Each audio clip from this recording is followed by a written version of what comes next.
ELEAGUE have announced the groups for the offline stage of Season 2.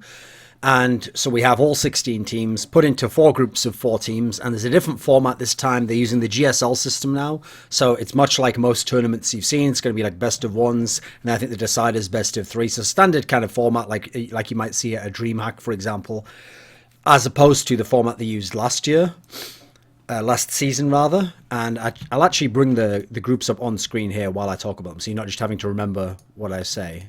So let's have a look here,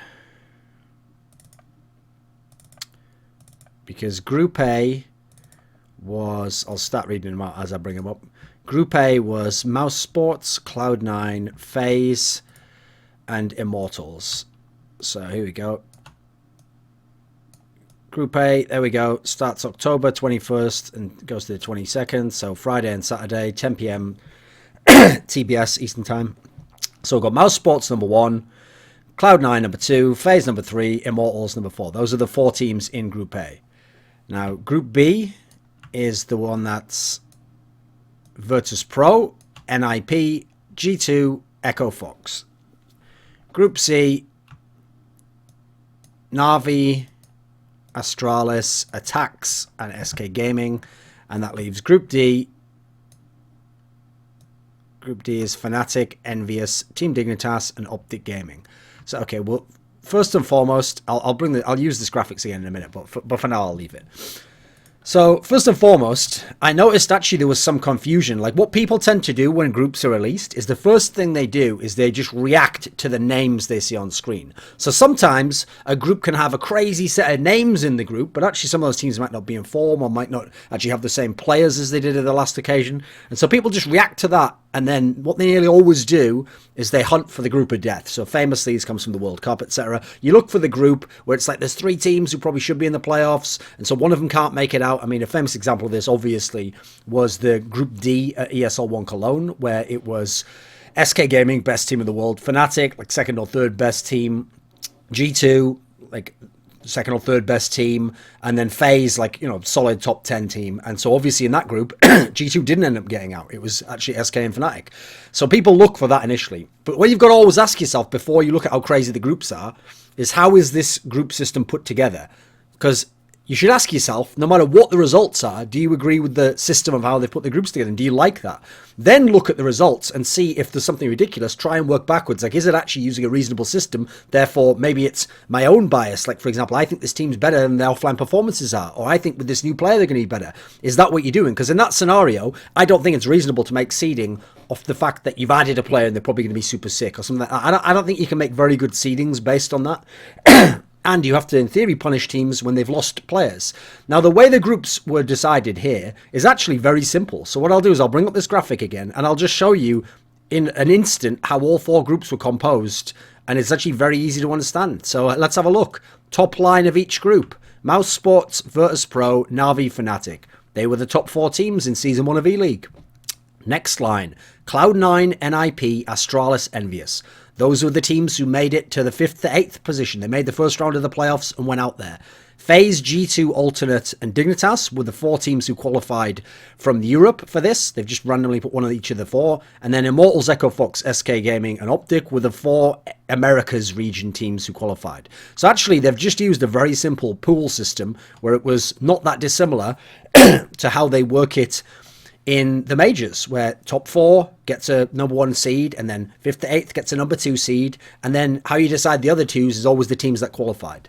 Now, first and foremost, I don't like pool systems in general. I mean, I've mentioned this many times in the past about majors. Like, one of the reasons I don't like pool systems is, like, it's like you've admitted you need seeding and then you haven't gone all the way and done proper seeding. So one of the big problems with pools that I always bring up, but I'll bring it up again, is that when you create a pool of 4 teams and you say I'm going to randomly pick one, you are saying all these 4 teams I'm going to treat identically as if they are the same. So that means in this case, you are treating Na'Vi and Virtus.pro as if they are Mouse Sports. You are treating Virtus.pro, just want to bring out Bucharest, won ELEAGUE Season 1, with this same lineup, as if they are Fnatic, who have only 2 of the same players who played in that Fnatic team that finished top 4. Now, this is very problematic. Just like when you go down to the last group, you are treating Immortals, Echo Fox, SK Gaming, and Optic as though they are all equal. Well, SK Gaming are much better than all of them and are about 1,000,000 times better than Echo Fox. So under no circumstances should SK be possible to be, in theory, your last seed like they could be here and put with, say, your number 1 seed as they could be here. So that's a problem that I don't like in general with this sort of seeding system, and which they use in the majors as well and many tournaments that I don't like in general. I prefer to just actually seed. I think even if you're going to do pools, that you should seed within the pools. So make the 4 pools and then seed it so it's like VP's my number 1 seed, and then of the last seed, okay, let's say we have to live in a world where SK is in the 4th pool. At least make them the best team in the 4th pool. At least make them the 13th seed so that therefore they can't be in the same group as the number 1 seed. That would be my system to use. I would seed it that way. I also think there is a flaw in this system that actually is worse than the majors, whereas at least at the majors, I mean, I don't like this either. At the majors, what they try to do normally is, like at MLG Columbus, for example, where it was a GSL group system and you got out 1 and 2. If you got out 1, you got to have the 3rd seed, and if you got out number 4, you got out 2nd, you were the number 4 seed in the group. I didn't like that in itself, but at least there's a logic to it. What I don't like about this is just randomly picking from the Americas and EU as separate pools. So as a result, even though you are making up the other 2 teams in the group, again, I don't want to live in a world where you're treating SK Gaming the same as alternate attacks, and they're just both Pool 3 and Pool 4 teams. I think, again, you should have some sort of seeding. I don't like that system. So I don't like pools in general. I think it always brings up the same problems. I want to avoid them. And also, I don't like the fact that, just as with the majors, one of the other flaws of the pool system is majors are at least 3 months apart. Now they're about 6 months apart. Well, ELEAGUE was like 3 months ago. I don't really like the idea that the results from 3 months ago is what now decides how a group goes here. I want tournaments in between. I want all the tournaments to count. I want an overall ranking to be used. I want a general seeding based on form to be used. Now, teams and now leagues don't want to do this. The reason why ELEAGUE doesn't want to do that, why the majors don't want to do that, is they want to retain narrative. They want it to be like, well, one of our top seeds here is coming back. It's Fnatic. You remember in the final? Problem there is, no, I don't remember them in the final. I remember 2 of their 5 players playing in the final. I remember Wenton never getting close to a fucking final of a 250k plus tournament. And I remember Twist never ever getting that far. Made it to a major semi-final a long time ago. And I definitely don't remember fucking Lecro ever even being vaguely relevant in ELEAGUE. So no, I don't remember any of that stuff. The narrative doesn't work. It collapses completely. Even if it's not as extreme an example as Fnatic, narrative in general falls apart when you try to use narrative from 3 months ago anyway in CSGO, because we have so many tournaments in between, we have changes in players, that I think you can only stick with the current narrative. You have to feed in the recent past, the form, into where they are now and judge them now. You can't judge them 3 months, 4 months, 6 months ago. So in general, I don't like that in leagues anyway, and I'm not a fan of it here in ELEAGUE, but I'm explaining to you how it's been done. So a few examples of teams where the narrative and their seedings just don't make sense to me is, okay, let's have a look. So Fnatic. Now, as I said, Fnatic has two of the 5 members that were in that Fnatic. So to me, it makes no sense they could have a number 1 seed, except for the logic that you're using the narrative that they finished top 4 last time. In any system where me or any other expert had to seed them now, I don't think you could seed them top 4. Like with all the other teams, with at least the quality of the players, okay. I don't mind if you seeded them.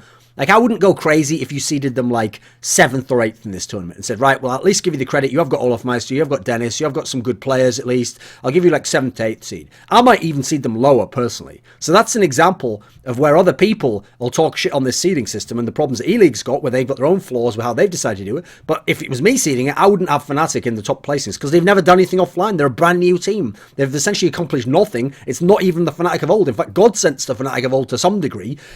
So there's one issue. Secondly, as I mentioned already, SK Gaming is the best team in the world, yet they were in one of the last 2 pools, and as a result have been seeded with 2 teams that were top 8 seeds. That should never be possible, in my opinion. They're the best team in the world. Even if you don't want to give them the top seed, like you want to say, well, Virtus.pro won, so for narrative, I'm keeping that. At least give SK like a top 3 seed, in my opinion. So that's a big problem there. G2 also have a bottom seed because they had to come through the qualifiers. Now, a big problem there is the narrative of what happened in ELEAGUE, remember, was they had to use that Fuchs guy in the last chance qualifier. Actually, the last chance qualifier, they used Fuchs, and they just lost in narrow fashion to Mouse Spots. So that wasn't even the G2 that we know now. That's not the G2 that will attend now. That wasn't the G2 that's been in all the other tournaments this year. So I think that's an example of where using other seeding, like overall seeding, would get you a better seed for G2. I think at worst, someone would pick them like 5th to 6th, so they'd at least be in a better position than they are now. I have problems with that. And then the fact that Mouse Sports, because they got that top 4, by the way, with a very weak route, they now live in a world where they're top seed in their group and don't have to ever face a Fnatic Fnatic, Na'Vi, VP. I'm not a fan of that. Like, I don't think they should have a top 4 seed. The only tournament they've ever placed top 4 in that was a big 250k or more one was this E-League Season 1. Every other tournament, they've never done it. So there's no way they should be that high, in my opinion. Now, I will point out, as I said, there are some issues. Like, at least for Fnatic, I don't really know how you see them. That is pretty tough. Na'Vi's changed the player. Okay, that's a little bit tricky. Mouse has changed the player. So see, some of the teams that have changed players and haven't really attended many LANs recently, that's difficult to deal with. I can totally accept that. But no, I have my issues, especially with the Fnatic seeding there. So, okay, let's go group by group here. So we'll go, first of all, to Group A. So Group A was this one, the Mouse Sports, Cloud9, FaZe, Immortals. So, basic thoughts. Mouse Sports have Oscar. They've looked much improved online. They've actually made Mirage a really good map for themselves.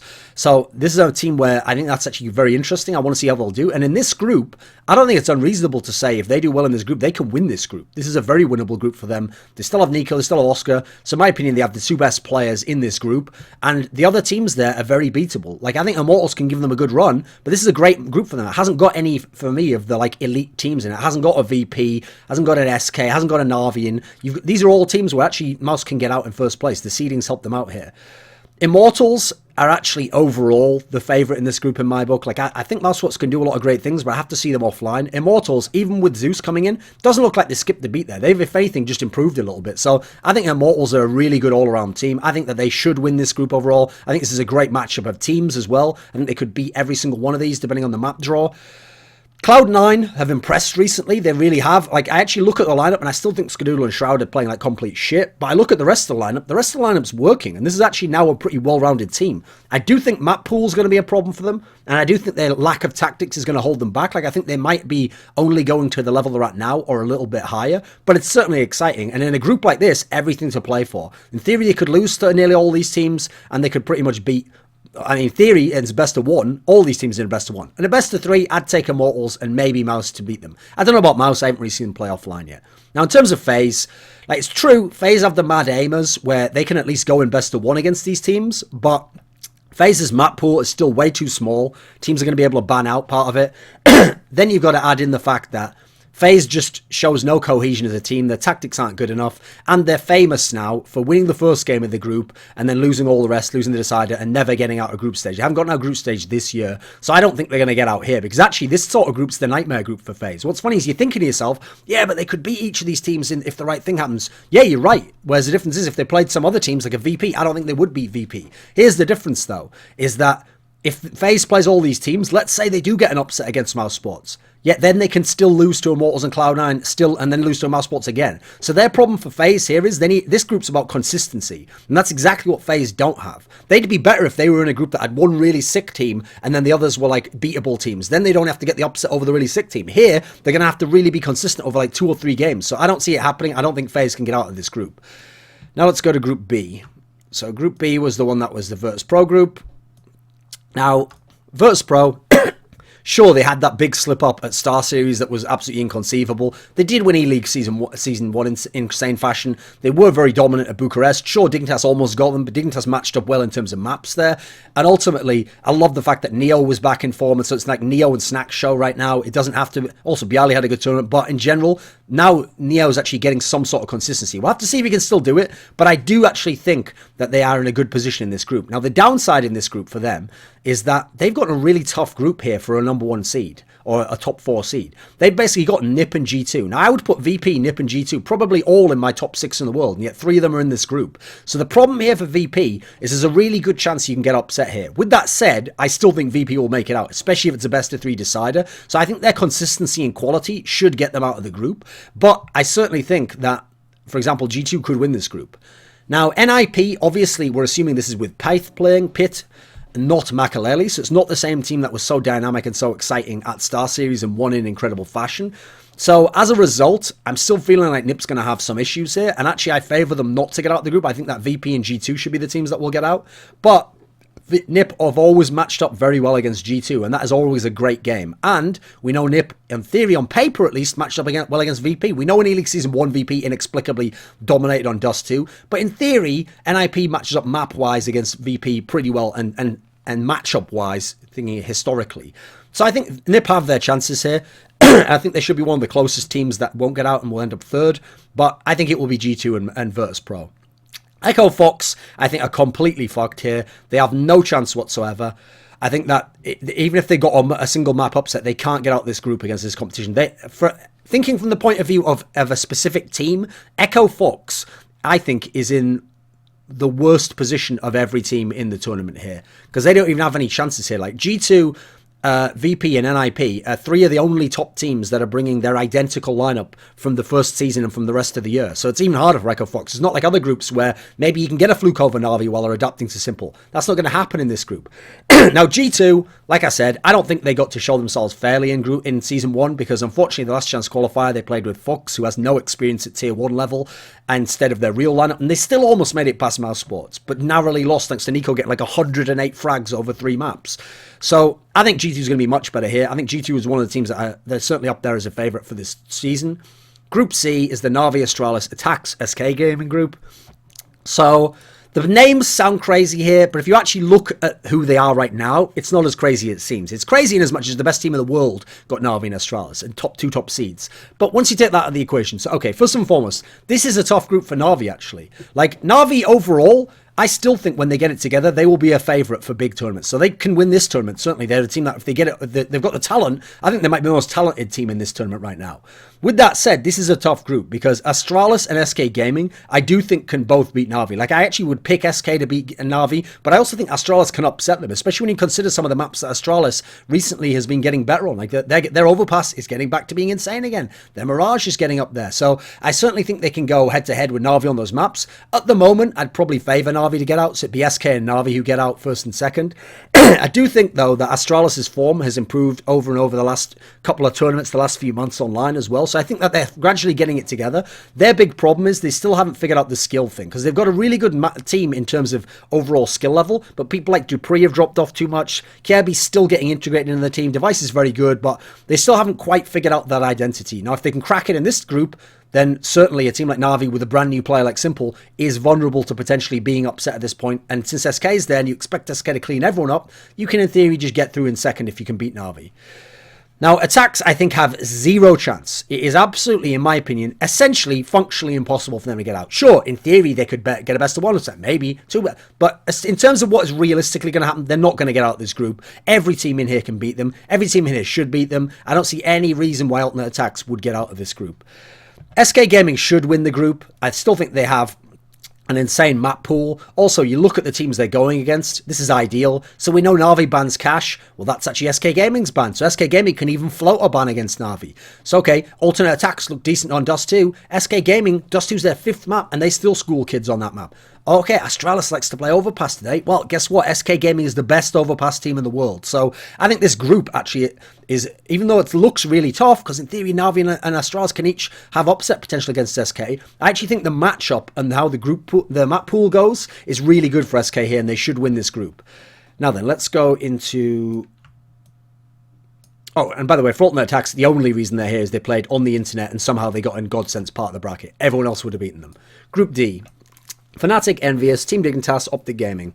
So, the problem with Fnatic is no one knows how good they are. Like, on paper, their lineup has skill. You get a team that has Olafmeister, Dennis, and Twist, that's enough skill there. That's enough star players where you can be really dangerous. Then you add in Lekro, like, up-and-coming player. Now you're looking like a really dangerous aiming team. Problem is, what's the style of play going to be? Like, I could believe that Venton, who I don't think is a very good player, Wenton, whatever, is going to be like a support player, going to mix things up, get a team player. Okay, that could be true. He could be the stability there. But who's the in-game leader in this team? Dennis, presumably. How are they going to play? Just run and gun style? Are they just going to be a worse version of the last Fnatic? I actually think that Fnatic right now, until I see something legit from them, I don't expect them to be a top 4 team in the world. So I actually think in this group, considering everyone's crying about this group, oh no, it was Group C actually. This is a group where no one should be crying, is my point rather. Because actually in this group, if you're Envious, Dignitas, Optic, I think you actually locked out. I'd way rather have Fnatic than have Na'Vi or Virtus.pro. Maybe even and Mouse, because at least Mouse have an identifiable style. We have to see what the fuck Fnatic can do. So right now, Fnatic, sure, they should probably get out this group. I would probably still favour them to, but it's not certain. And actually, I don't favour them to be a favourite for this tournament. Now, Envious, I actually think Envious have locked out in this group because in theory, they match up well against Dignitas. I've always gone well against them. I think they can certainly beat Fnatic. I think that's possible. I wouldn't put them a big favourite, but I'd put that like a 50-50 matchup right now. Envious is established. They've got their map pool is actually expanding and getting better. Fnatic actually, even with their old sick lineup that made second in ELEAGUE, showed a lot of weakness in their map pool. They had a very dry, very shallow weak map pool. Then you got to go down. Envious in terms of skill are going to be one of the best teams in this group, up there with Fnatic. So I think this is a good group for Envious. They should be able to beat Optic. That's not too bad. I think Dignitas is doable, especially if it gets to the best of 3. And I think Fnatic, they've got upset potential over them in terms of Fnatic's name. So I think Envious is a great group for them. They could come first here. And I think that when you consider every other team in this group plays Cobblestone, I even think, again, its maps are playing into Envious's favour. Then you go to Dignitas. I think Dignitas are on the rise at the moment. Like, Dignitas right now legitimately could be the best team in Denmark. You look at them overall, they've got the roster that makes the most sense of the 3 teams. They've got the best overall current form. You got to add in the fact that their map pool's getting deeper. I think right now is the best time for Dignitas to do some work. And this is a group that they can get out of. It's essentially going to be the case that I think they can beat Optic. That's not as big a problem. And I think they could upset either Envious or Fnatic and as a result get out second. So I think this is a great group for Dignitas. And I think if they go deep here, this is when we'll really see what Dignitas is made of. Have they already peaked? Is this their level? Or do they have another gear they can go to? And if they become the top team in Denmark, hold on to your hats, because then we're going to have a really exciting scene in Denmark. We've got this up-and-coming team, Heroic, that are really getting dangerous and causing upsets. Astralis has all the talent and all the money and all the players still, but they haven't quite got it together. I can't wait to see if there's going to be a Danish shuffle in like 3 months. So I can't wait to see more of Dignitas. They've looked very exciting and they really could have won DreamHack Bucharest. Then we've got Optic Gaming. Now the problem with Optic is I think they're an okay team. I think adding Taric ultimately might help them. I think like losing Daps will hurt them a bit tactically. So I think, unfortunately, in this group, this is not the group you want to be in, because in terms of skill, every other team in this group beats you in terms of raw skill. I don't see how you're going to play Envious and Fnatic with a loose star, which is what Optic presumably will use. They won't have sick tactics, so they can't upset Dignitas, who are better than them in that area anyway. So really, everyone in this group's got you beat. And then you've got to consider all the teams in this group play Cobblestone, and that's going to be a big problem for you if that comes up as the map, and that's a map that in theory you wanted if you were Optic. So I think Optic has one of the hardest routes in the tournament. So those are my thoughts about this group stage. Just initial thoughts. Obviously in the future we'll go into more detail on them. I'm not a big fan of the way the system's decided. With that said, taking into account this is how all majors are done and how most other tournaments are done. There is almost no tournament out there that does what I want, which is you seed the teams 1 to 16 and you do as good a job as you can of weighing up placings, form, how many players have changed, and trying to come to a reasonable scenario. Because the reason I always give as to why that's good is because even if someone said, oh, well, at the moment with Na'Vi changing simple, I'd only put them 6th. Okay, that's one thing. The point is, no one would have them like 2nd. No one would have them 16th. So it at least gets you closer to what's a reasonable assessment. And obviously, no one would have SK in the bottom pool, no matter what they thought. So they're the ELEAGUE Season 2 groups.